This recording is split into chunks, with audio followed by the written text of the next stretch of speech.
오늘 함께 나눌 말씀을 찾아보도록 하겠습니다. 오늘 두 군데입니다. 먼저 출애굽기, 구약성경 출애굽기 34장 29절로 35절까지 말씀입니다.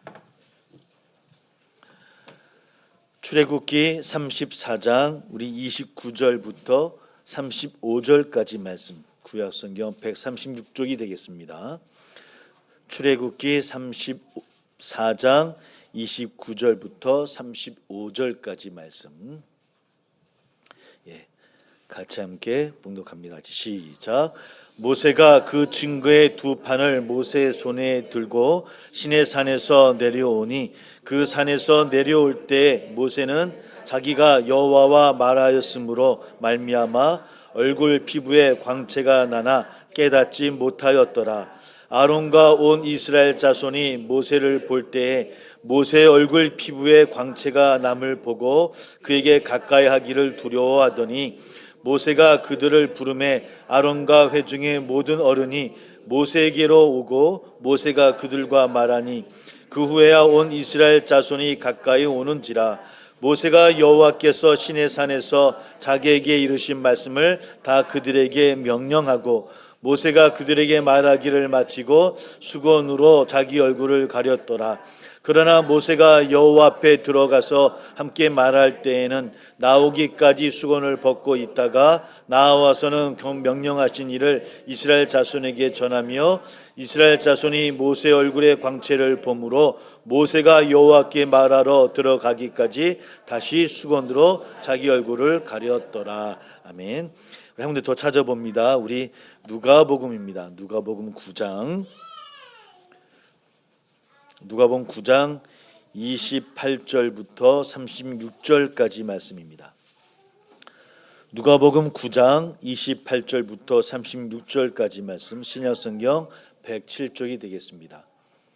누가복음 9장 28절부터 36절까지 말씀, 같이 함께 봉독합니다. 시작. 이 말씀을 하신 후 8일쯤 되어 예수께서 베드로와 요한과 야고보를 데리고 기도하시러 산에 올라가사 기도하실 때 용모가 변화되고 그 옷이 휘어져 광채가 나더라.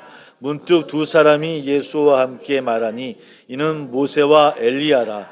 영광 중에 나타나서 장차 예수께서 예루살렘에서 별세하실 것을 말할세 베드로와 및 함께 있는 자들이 깊이 졸다가 온전히 깨어나 예수의 영광과 및 함께 선 두 사람을 보더니 두 사람이 떠날 때 베드로가 예수께 여짜오되 주여 우리가 여기 있는 것이 좋사오니 우리가 초막셋을 짓되 하나는 주를 위하여 하나는 모세를 위하여 하나는 엘리야를 위하여 하사이다 하되 자기가 하는 말을 자기도 알지 못하더라. 이 말 할 즈음에 구름이 와서 그들을 덮는지라. 구름 속으로 들어갈 때 그들이 무서워하더니 구름 속에서 소리가 나서 이르되 이는 나의 아들 곧 택함을 받은 자니 너희는 그의 말을 들으라 하고 소리가 그침에 오직 예수만 보이더라. 제자들이 잠잠하여 그 본 것을 무엇이든지 그때는 아무에게도 이르지 아니하니라. 아멘. 함께 잠깐 기도하겠습니다. 할렐루야. 감사 영광을 돌립니다. 오늘도 예배할 수 있으면 우리에게 기쁨이요 주의 은혜임을 고백합니다. 이 예배를 통해서 다시 힘을 얻어 나가는 우리 되기를 소망합니다. 하나님이여 우리 살아가는 세상의 모든 성도님들 또 가정들을 기억해 주시고 늘 주님 안에서 좋은 일들이 또 은혜의 일들이 넘치는 가정들 또 성도님들 될 수 있도록 주님이여 함께하여 주옵소서. 늘 그 신앙의 여정의 그 발자국을 또 지켜주시고 동행하여 주셔서 어디서 무엇을 행하든지 하나님의 백성으로 한나를 이루어 나가는 우리 모두가 되기를 소망합니다. 그렇게 나아가는 사랑하는 성도님들의 귀한 마음들을 주님께서 기쁘게 받아주셔서 우리 성도님들 통하여서 많은 사람들이 하나님을 알아가는 일들이 많이 일어나기를 소망합니다. 혹이나 어려운 가운데 있는 혹 가정은 있지 아니한지요. 또 기도하며 계획하고 소망한 일들 때문에 또 가슴 아파하는 또 귀한 성도님들 있지는 않은지요. 육신의 아픔으로 눈물로 기도하는 성도님들도 있는 줄 압니다. 하나님의 그 마음 주님께서 다 받아주시고 위로해 주시고 어루만져 주셔서 할 수 있거든 좋은 길로 인도해 주시고 회복되고 치유되는 일들이 우리 가운데 일어나기를 소망합니다. 하나님 허락해 주시고 함께하여 주옵소서. 우리의 기도 제목들을 기억해 주옵소서. 개인을 위해, 가정을 위해, 사업장 직장을 위해, 지역과 또 나라를 위해 기도하는 우리의 눈물의 기도들이 있는 줄 압니다. 하나님이여, 우리 기도가 열매 맺게 해 주시옵시고 우리의 기도를 통해서 변화되는 일들을 우리가 몸소 보고 체험하는 일들이 일어나기를 소망합니다. 아버지 하나님, 그런 우리가, 교회가 이 민족이 될 수 있도록 주님께서 함께하여 주옵소서. 오늘도 주님 앞에 귀한 예물로 드려진 손길이 있습니다. 하나님 다 충만케 해주시고 넘치는 복으로 더하여 주옵소서. 보이지 않는 곳에서 교회와 성도님들을 위해 눈물로 기도하며 헌신하는 손길도 있는 줄 압니다. 흡양해 주시사 나누며 베푸는 복도 주께서 허락하여 주옵소서. 오직 주님만이 영광 받아 주실 것을 믿으며 예수님의 이름으로 감사하며 기도하옵나이다. 아멘. 우리 손 한번 인사 나누겠습니다. 우리 봄처럼 환하게 피어나세요 라고 손 한번 인사 나눕니다. 우리 봄처럼 환하게 피어나는 우리 성도님들 다 되기를 주의 이름으로 축복합니다. 춘삼월이 왔습니다. 우리 봄이 오듯 우리의 삶도 우리의 모습도 우리 환하게 피어나는 일들이 많이 일어나기를 주님의 이름으로 축복을 드립니다. 또 아이들은 또 우리 청년들은 또 개학을 하고 또 바쁘게 또 지날 것 같습니다. 우리들 기도하실 때마다 우리 자녀들을 위해서도 함께 기도해 주시기를 꼭 부탁을 드리겠습니다.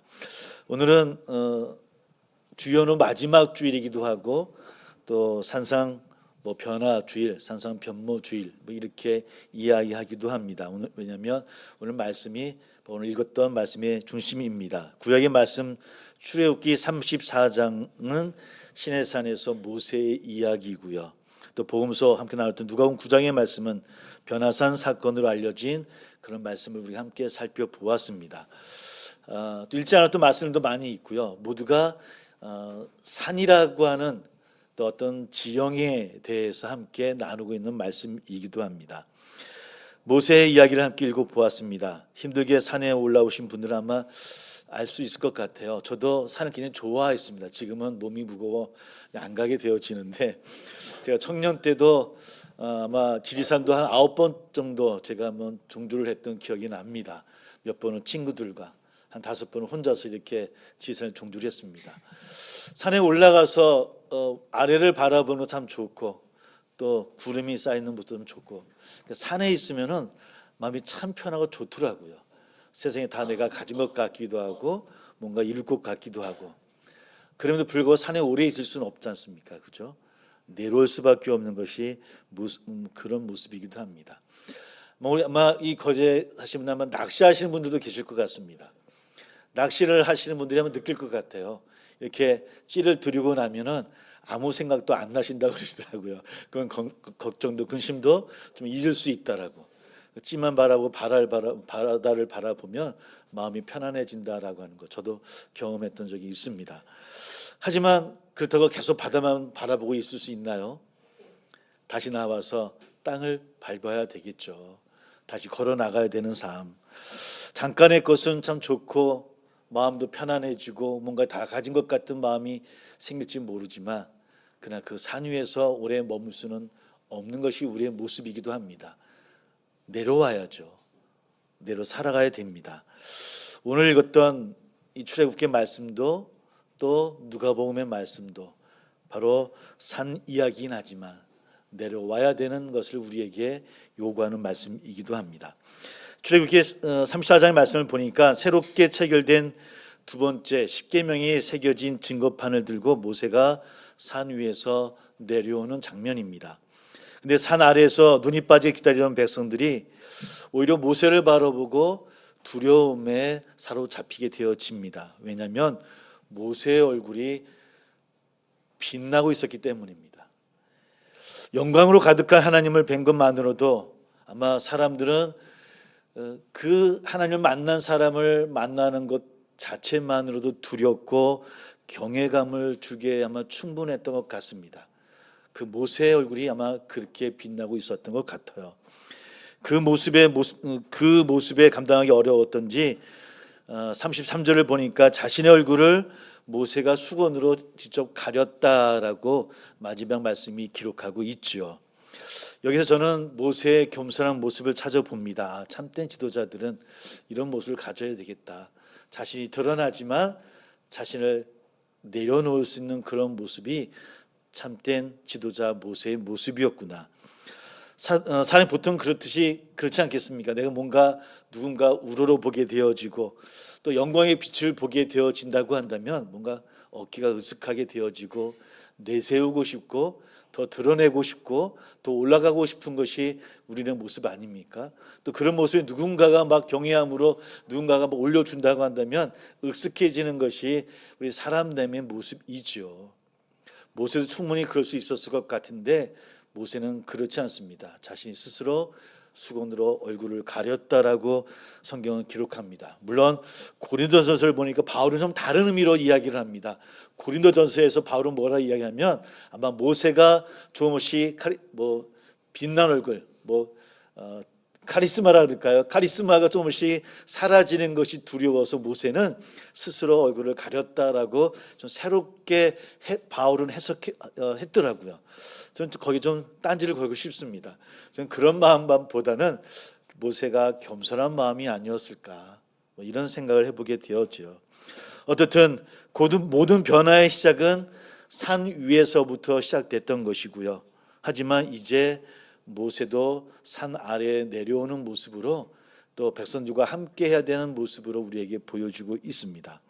하나님을 만나고 계명을 받은 신의 산이라고 해도 그것은 모세가 영원히 머물러야 되는 곳이 아니라 내려와야 되는 곳이라고 하는 것, 즉 잠시 머무는 경유지일 뿐이라는 겁니다. 산꼭대기의 경험은 전체 이야기의 한 부분입니다.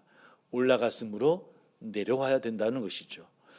그런 맥락으로 오늘 함께 누가복음의 예수님의 변화산의 모습도 함께 살펴보려고 합니다. 오늘의 복음성 말씀도 그런 식으로 한번 읽을 수 있을 것 같습니다. 누가복음 9장에서도 주님은 새 제자와 함께 산에 오릅니다. 오늘 누가복음은 산이라고 이야기하고 있고요. 마태복음 같은 경우는 높은 산이다라고 표현하고 있습니다. 보통 변화산이라고 알고 있지만 복음서 어디에도 산 이름은 나오고 있지 않습니다. 높은 산. 나중에 우리가 해석하기를 변화산이라고 해석하고 있는 것이고요. 특이한 것은 예수님과 제자들이 왜 산에 올랐는지, 얼마나 걸렸는지, 올라가면서 어떤 대화를 나눈지에 대해서는 복음서 어디에도 나와 있지 않습니다. 그러나 중요한 사건이었던 것 같아요. 사복음서 다 나오는 거 보아서는 초대교인들이 중요하게 여겼던 이 변화산의 사건이었던 것 같습니다.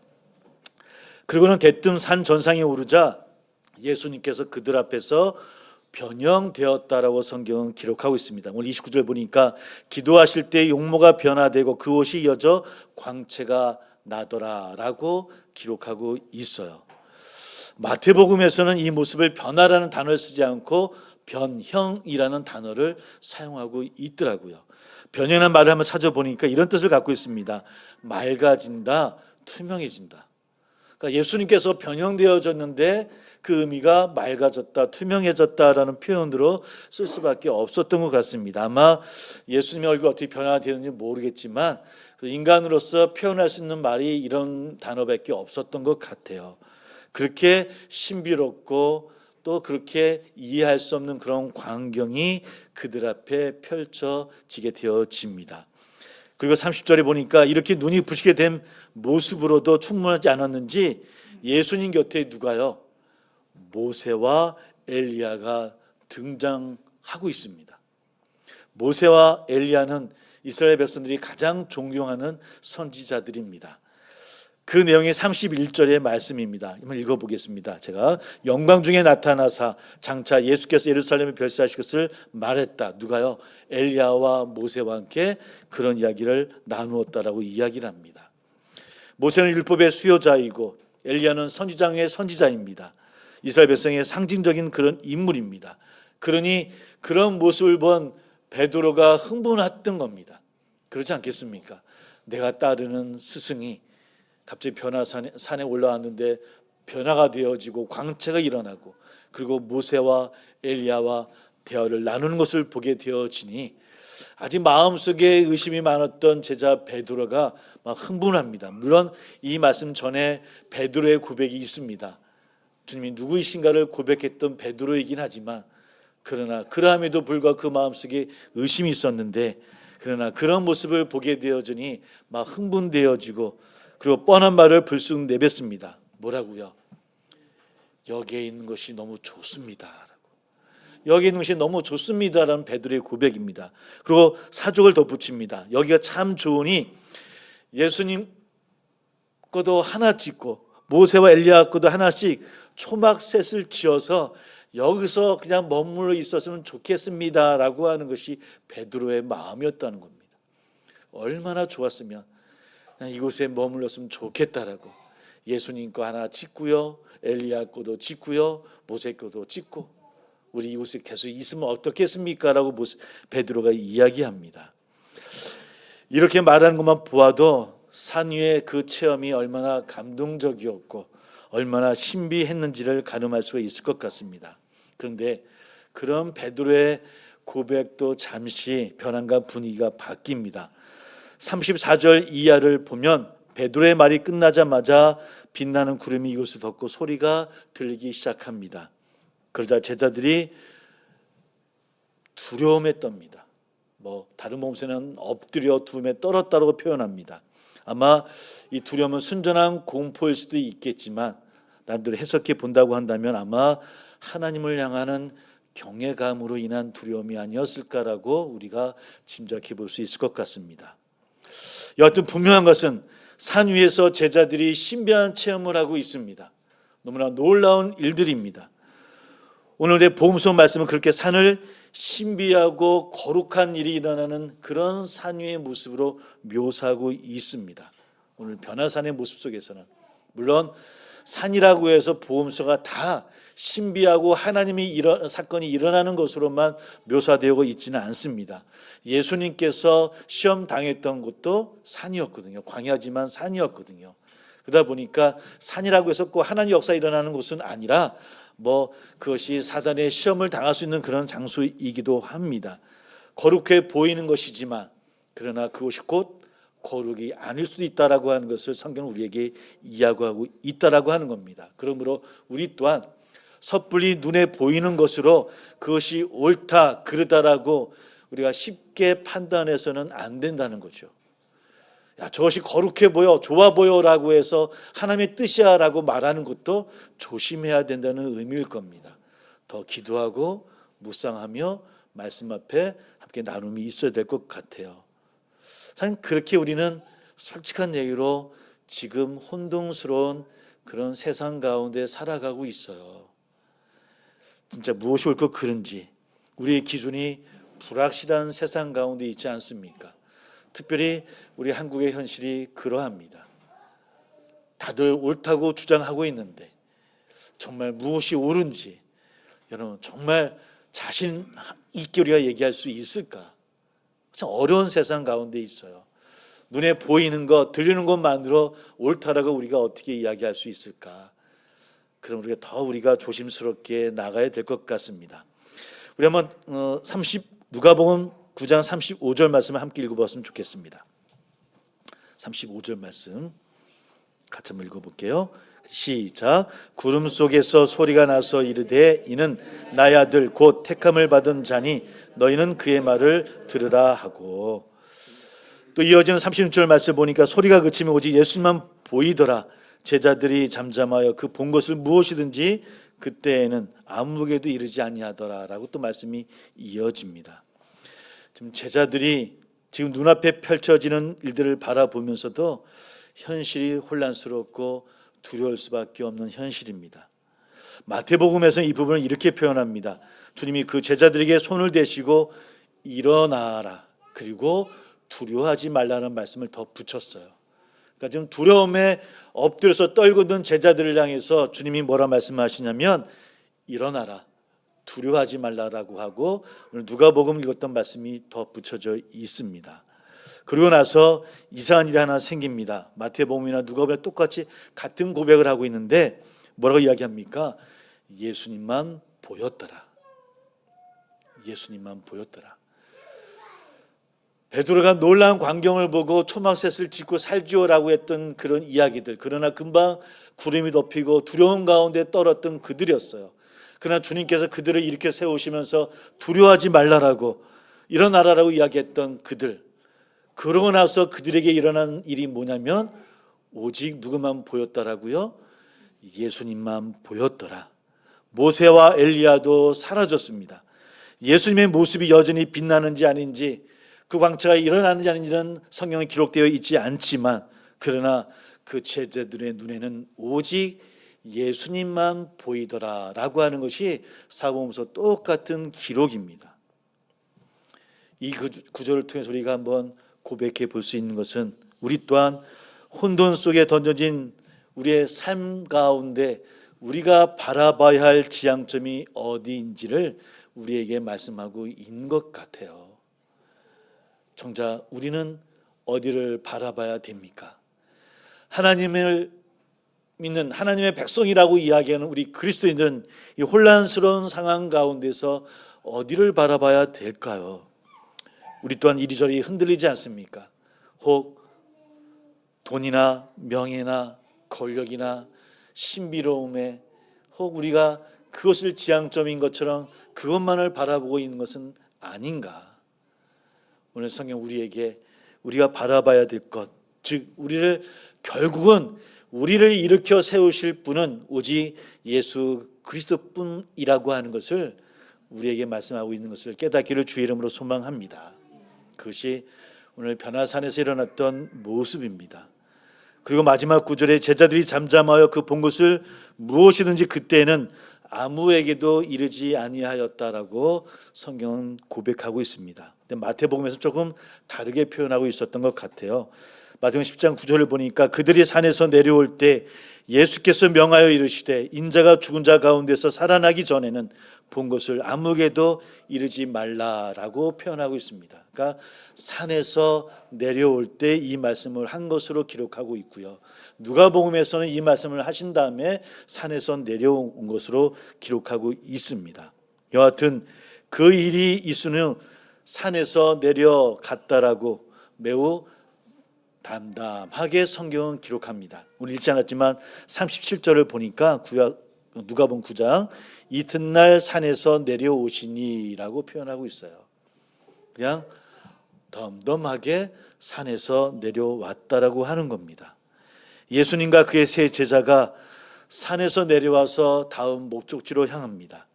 엘리야와 모세의 흔적은 있는 곳에 그 변화산에 미련을 두지 않는 것처럼 성경은 기록하고 있습니다. 초막을 짓고 계속 머물고 싶었던 베드로의 열망도 다 뒤로 한 채 결국은 그곳이 머물러야 될 곳이 아니라 우리가 가야 될 곳은 산 아래라고 하는 것을 성경은 우리에게 말씀하고 있더라는 겁니다. 솔직한 이야기로 우리 또한 베드로의 마음과 같지 않겠습니까? 편안하고 안락하고 또 그런 장소에서 우리도 머물고 싶고 살고 싶지 않습니까? 위대하고 유명한 인물 곁에 늘 있고 싶고 걱정 의심 없는 땅이라면 작은 천막이라도 짓고 그곳에 머물고 싶은 것이 저나 우리들의 모습 아니겠습니까? 세상이 바쁘지만 그래도 예배하는 이곳이 편안하지 않습니까? 찬양하고 기대감으로 소망하지 않습니까? 예배를 통해 힘을 더 주시겠지라는 그 열망함으로, 그 갈망함으로 이 시간 우리에게는 참 머물고 싶은 자리가 아닐까.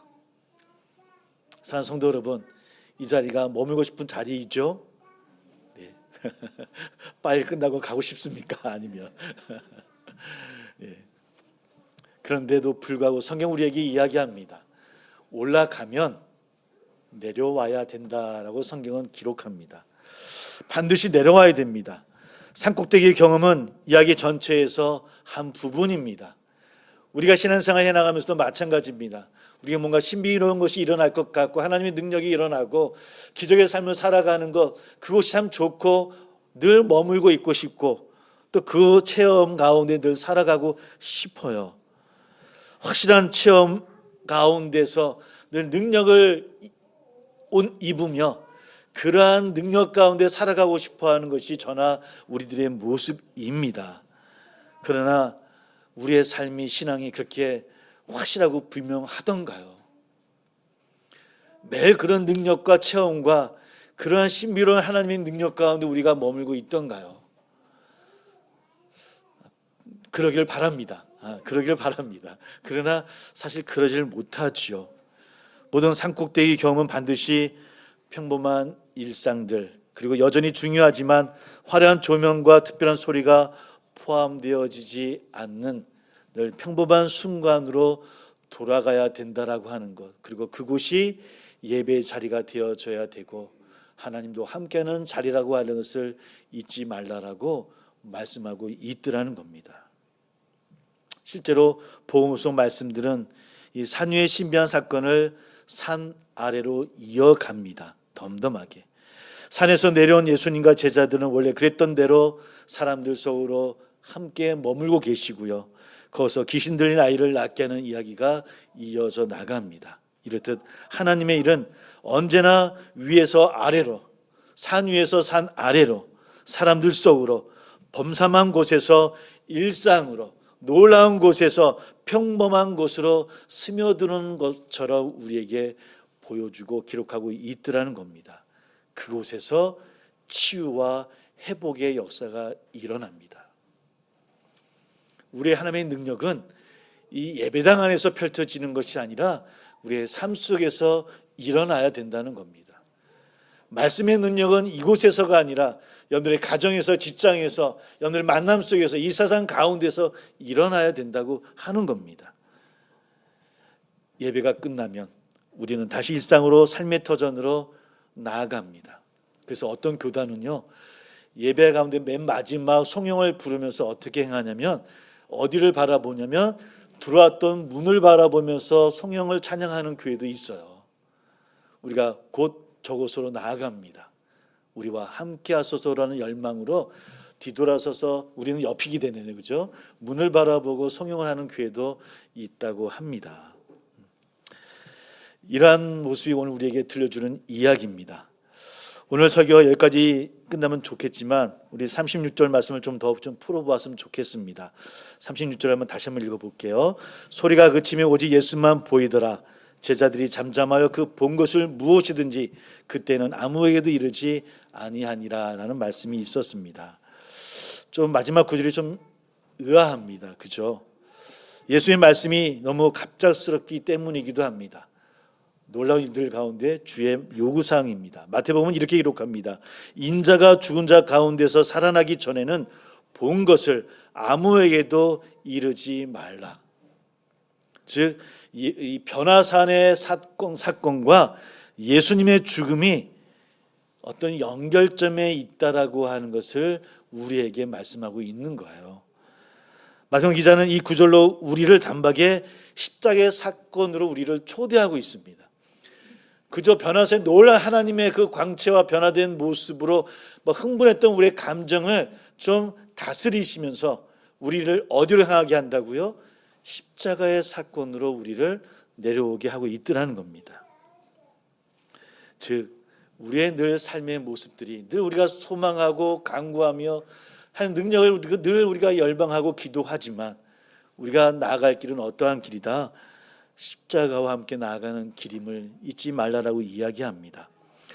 신학자 가운데 톰 라이트라는 분이 있어요. 톰 라이트라는 분이 마태복음이라는 저서에서 이렇게 이야기합니다. 그대로 제가 좀 가져와 봤습니다. 한번 제가 읽어드릴게요. 변화산 사건이나 십자가 사건 중 하나를 묵상할 땐 반드시 다른 한 사건을 염두에 두어야 합니다. 산에서 영광 받으신 예수님이 저 예루살렘 밖 언덕에선 수치를 당하십니다. 여기 산에서 예수의 옷은 하얗고 빛나지만 거기서 그분의 옷은 벗겨지고 찢겨 제비 뽑아 병사들이 나눠 가집니다.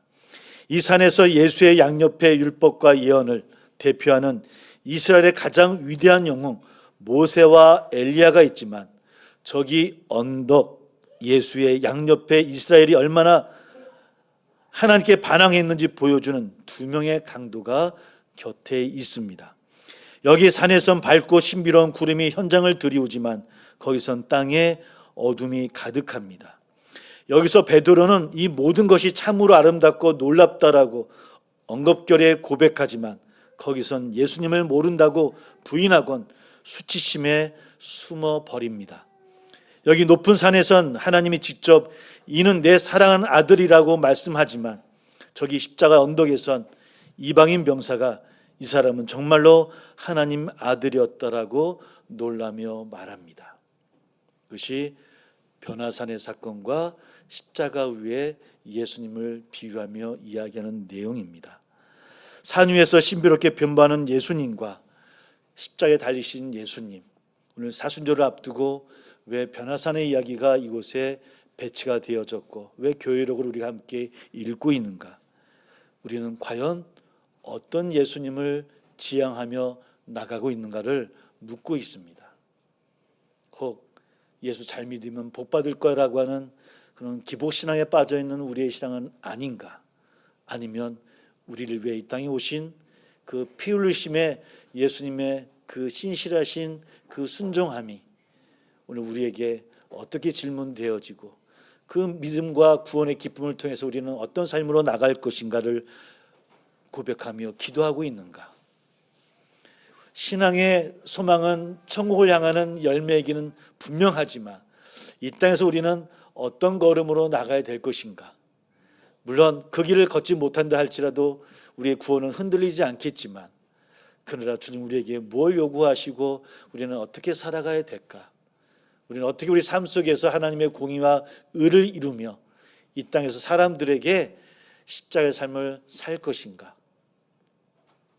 너무 변화산의 베드로의 모습만 우리는 갖추고 있지 않았는가? 우리 한번 함께 고백하며 생각해보는 우리 사순절이 시작되어지기를 주의 이름으로 축복을 드립니다. 함께 기도하겠습니다. 함께 기도합니다. 오늘 변화산에서 예수님의 모습을 통해 베드로의 고백이 우리의 고백이기도 합니다. 우리 또한 늘 그곳에 머물기를 소망합니다.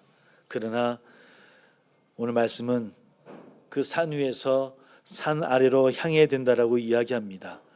그 산 아래는 우리의 삶의 현장이고 우리의 가정의 모습이고 또 우리가 살아가야 될 일상의 모습인 것 같습니다.